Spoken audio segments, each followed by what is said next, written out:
Buying a car used to be simpler when it was presumed your vehicle would be powered by an internal combustion engine. Your major decisions generally came down to transmission and body style. Everything else, paint, trims, options, was just icing on the cake. How quaint.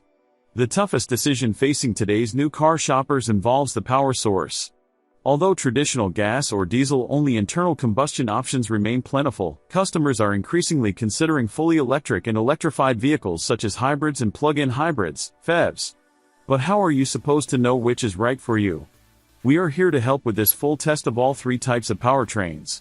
With the caveat that individual situations can differ, we designed a battery of tests to illustrate the general strengths and weaknesses of hybrids, PHEVs, and full electric vehicles, EVs, and then aligned each powertrain with certain types of drivers. We've done this sort of experiment before. Multiple times, in fact. But we've made a few key changes. For starters, this is not pure gas versus pure electric. Automakers are increasingly hybridizing their gas-powered vehicles, and so a conventional hybrid, which uses a small electric motor and battery pack to supplement and improve the performance and efficiency of a regular engine, will sub in for a gas-only car. Joining the hybrid and the EV is a plug-in hybrid electric vehicle. Plug-in hybrids have ballooned in popularity over the last few years, with many viewing them as an essential bridge technology between gas-burning cars and electric-only ones. In many ways offering the best of both worlds, PHEVs are vehicles that function largely as an EV when they have charged batteries, and as a gas-burning hybrid once the battery is depleted. Compared to regular hybrids, PHEVs feature more powerful motors and larger batteries and can deliver as much as 45 or so miles on a full charge before the engine fires on full time, allowing you to continue your journey on gas without needing to immediately recharge as in an EV. It was tempting to simply compare a hybrid, PHEV, and EV that we liked, say, a Ford Maverick, Toyota Prius Prime, and a Tesla Model 3, respectively, but it would be impossible to clearly evaluate each power source without the rest of the package coloring our impressions. So we needed a control. Thankfully, Kia makes one. The 2023 Kia Niro compact crossover is the only vehicle on the market available in hybrid, plug-in, and electric forms, so it was the natural choice. The entry-level model is the Niro Hybrid. Starting at $27,915, $36,585 as tested, it's powered by a 104-horsepower 1.6-liter turbocharged inline four-cylinder mated to two electric motors. One is an 11-horsepower starter generator for starting and stopping the engine and recharging the Niro's 1.3 kWh battery pack. The other is a 43-horsepower unit that helps drive the wheels. Total system output is 139 horsepower and 195 pounds-to-foot of torque. Internal combustion engines and electric motors supplement one another, so system output is rarely the sum of both power plants. The Niro Hybrid is EPA rated at 53/45/49 of a mile per gallon city/highway/combined and can travel up to 544 miles on a tank. Next up the ladder is the $35,165, $41,785 as tested, Niro PHEV.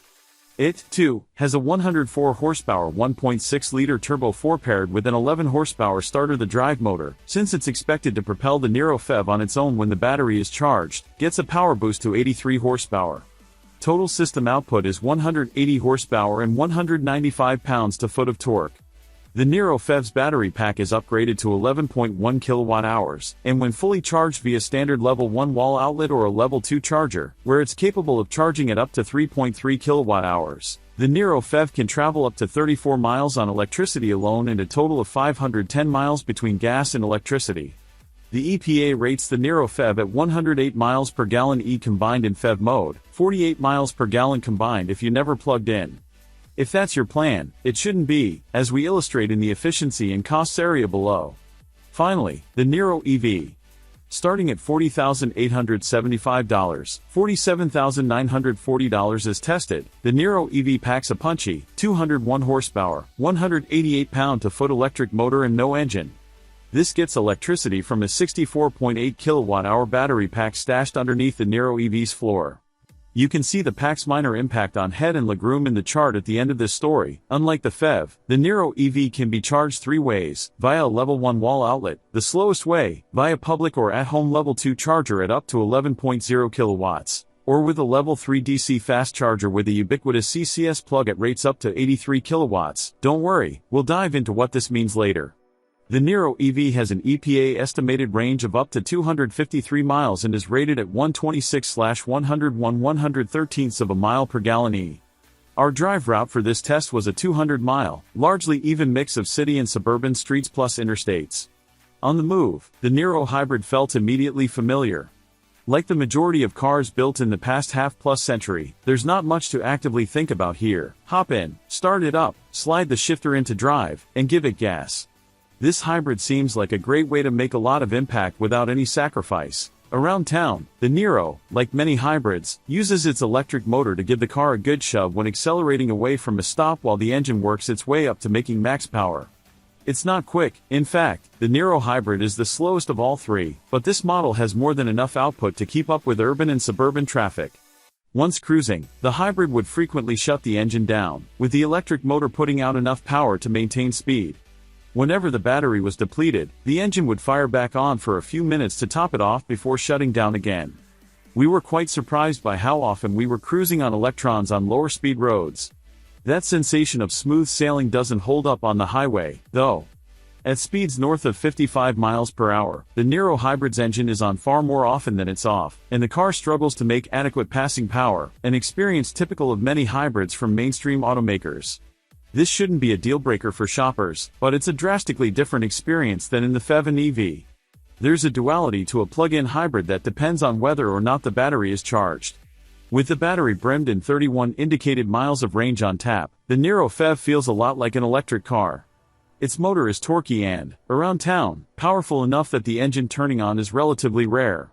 Although the specific point in accelerator pedal travel when the engine starts varies from phev to phev, in the Niro, the engine reliably stays off as long as you don't pass the throttle's halfway point in automatic mode. This is designed to proactively start the engine if the Niro thinks it's more efficient to do so.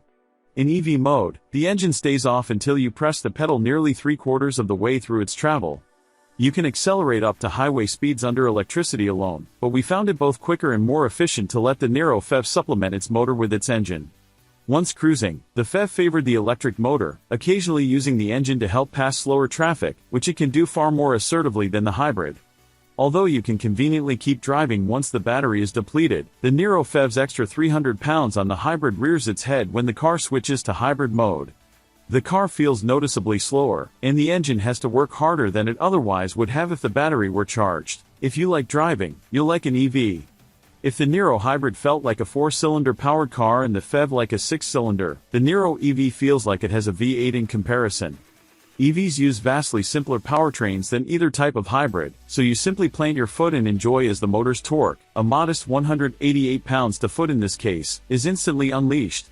In practical terms, that means EV drivers will always have the power on tap to pass that big rig on a 2-lane road, or just beat traffic from a stoplight. The EV also feels far sportier, smoother, and more luxurious than its counterparts. The motor's instantaneous response coupled with the electric Niro's low center of gravity makes it fun and easy to drive on curvy roads. Meanwhile, the lack of transmission and engine means the Niro EV is both quieter and accelerates without any jerky upshifts, since the comparatively complicated hybrids at times stutter when deciding which portion of powertrain to take advantage of. One additional benefit of EVs is they often feature more advanced technology than is typical of non-EVs in the same class. The Niro EV, for instance, in addition to radar cruise control and lane keep assist, had automatic lane change capabilities, a feature absent on the hybrids. Phone-like apps and features such as YouTube streaming, advanced driver aids, and games are still largely absent on traditional vehicles and common in EVs. Proponents of EVs largely point to them being cheaper and more efficient to run than both conventional cars and hybrids. Based on our testing, that's largely true with some important caveats. At the end of our driving route, we recharged the Niro EV and phev at an Electrify America station that had both a Level 2 charger for the phev and a Level 3 DC fast charger for the EV. We refueled both the phev and hybrid at a gas station located across the street. Predictably, the electric Niro was the most efficient, netting 3.72 miles/kWh, or 125.4 miles per gallon e, on our loop. It was also the cheapest to run, costing us just over $0.10/mile when charged exclusively at expensive Level 3 chargers. Had we charged via a Level 2 charger at home as most EV owners do, it would have cost about $0.09/mile at Los Angeles electricity rates. Surprisingly, the Niro hybrid was the second most efficient of the three powertrains, averaging 46.0 miles per gallon or 1.36 miles/kWh on a route, beating the Niro phev's 43.9 miles per gallon and 1.30 miles/kWh score and matching its $0.11/mile cost. In a way, this unintentionally highlights the strengths and weaknesses of phevs. Our data was collected from 3 cars driven in the exact same manner on a 200-mile loop on the exact same day. Although no vehicle needed to be recharged or filled at our halfway point 100 miles in, the phev had switched seamlessly from its electric powertrain to its hybrid one about 66 miles before that. Were we on a long road trip, we'd be continuing merrily on our way, unlike the EV, which at some point would have to stop for a comparatively lengthy recharge. However, in hybrid mode the phev is hauling around the dead weight of the battery capacity it isn't using, hurting efficiency. Had we conducted this test in a manner that actually mirrors how most phevs are used, charged nightly and mostly operating in EV mode around town, we strongly suspect the phev's efficiency and cost per mile would closely mirror those of the EV rather than the hybrid. Anecdotal evidence supports this. For the phev owners we have on staff, gas station visits are generally a seasonal affair, not a weekly one. Although that highlights the importance of actually plugging in a plug-in hybrid, Kia and other phev makers could do a better job of enticing owners to opportunity charge, that is, plug in at an open charger when you're out and about running errands, by offering a more powerful 6.6 kilowatt onboard charger like Toyota does on higher trim RAV4 Prime plug-in hybrids. A quick opportunity charge in the Niro phev might only net you a few extra miles of range, whereas the Toyota would net double the range over the same period of time. That said, the opposite is true when it comes to home charging. Most cars sit parked overnight for 8 hours or more. Thanks to phev's relatively small batteries, that means many owners can get away without installing a level 2 charger at home, instead relying on a level 1 charger plugged into a normal household 120-volt outlet. This makes them a great option for those who can't afford the potentially expensive upgrade to a level 2 home charger, which can recharge a phev battery in as little as 2 hours, or who might rent and don't want to or can't install a charger. Many EV-curious buyers cite range as their biggest worry, but in our experience that concern is misplaced. Instead, that anxiety ought to be focused on both the public charging infrastructure and charge speed. On the former front, the infrastructure availability in the United States is largely good and getting better in the sense that chargers are increasingly common nationwide and easy to find on major thoroughfares. Don't believe us? Pull up Google Maps and type in EV charging station. The reliability of said network is another issue. We've found the reliability of Electrify America stations, the largest non-Tesla network in the country, to be lacking. In fact, we even had to call EA's customer service line during our testing to have them reset a charging unit that wasn't working. Our broader experience has shown this wasn't a one-off. Most public level 3 fast chargers in the US are rated at 50, 100, 150, or 350 kilowatts, the number denoting the maximum rate at which a charger can cram electrons into an EV's battery pack. But just as not all cars benefit from premium fuel, not all EVs can recharge at that high a speed. The Niro Electric, for instance, has a peak charge rate of just 83 kilowatts, which is wildly uncompetitive at its nearly $50,000 as tested price, before any applicable federal, state, local, or manufacturer incentives. That means on a road trip it'll take 74 minutes for it to recharge from 5 to 80%. For comparison, a similarly priced Hyundai Ioniq 6 can charge at up to 240 kilowatts, taking just 19 minutes to go from 5 to 80% charge. A 150 kilowatt peak charge rate should be considered the bare minimum for shoppers spending more than $30,000 on a new EV. Charge speeds of 150 kilowatts or more give owners the flexibility to road trip, and for some, potentially the ability to go without a spendy home charger installation, relying on weekly fast charges instead. In fact, that's just what one editor is currently doing with our Hyundai Ioniq 5 long-term test vehicle. For those who can charge at home, we do recommend installing a level 2 charger as most EV batteries are too large to be recharged in a timely manner via a normal household outlet. Most EVs will easily recharge from near empty overnight on a level 2 charger, though some with large batteries, such as the Ford F-150 Lightning, could take as long as 20 hours if plugged in while at a low state of charge. As for the hybrid, well, fueling up at gas stations is comparatively easy, even if no one really loves that ritual. Although it's difficult to cover every individual situation, here are the types of people we think hybrids, phevs, and EVs are best for. Do you love to drive? Do you love new technology? Do you own a home or live near a public DC fast charger? Open to thinking about road trips differently? Up for spending more in the short term to save more in the long? We believe an EV would be a good fit if the above describes you. As enthusiasts, the thing we most like about EVs such as the Niro is how fun they can be to drive. They're powerful, sporty, and almost always induce a grin. We also appreciate that they often offer the latest automotive technologies and that many automakers continue to improve their products and add features via over-the-air software updates. That said, charging can present some major hurdles for prospective owners. Homeowners will have it easiest, as they have the freedom to install a level 2 charger and plug in their EV every night, waking up to a full charge in the morning.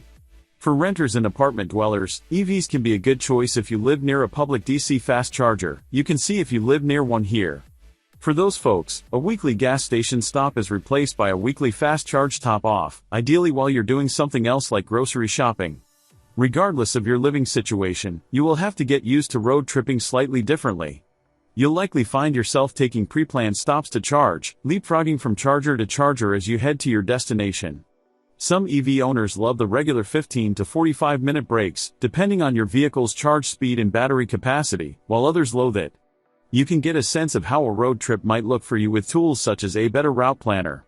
Do you have a predictable commute? Park near a normal household outlet? Promise that you'll actually plug in religiously? Curious about EVs but not sure if you're ready to make the leap? If you fit the above, a phev might be a fantastic gateway to EVs for you. They're not quite as powerful as EVs, but they offer more power than comparable hybrids, and most have enough range to largely function as EVs in the day-to-day.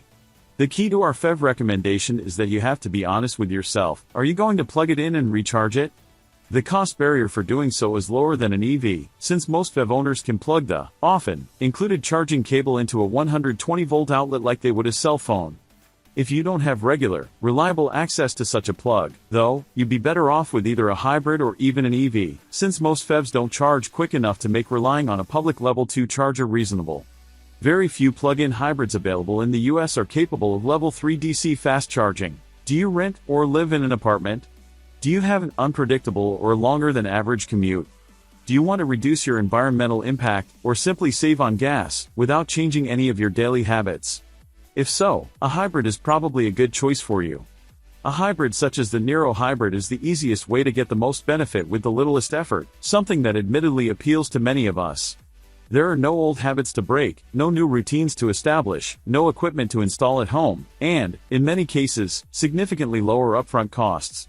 You also have the freedom of a traditional gas-powered car with improved fuel economy. Hybrids are easy to recommend because they're effectively the same as the cars we've all grown up with.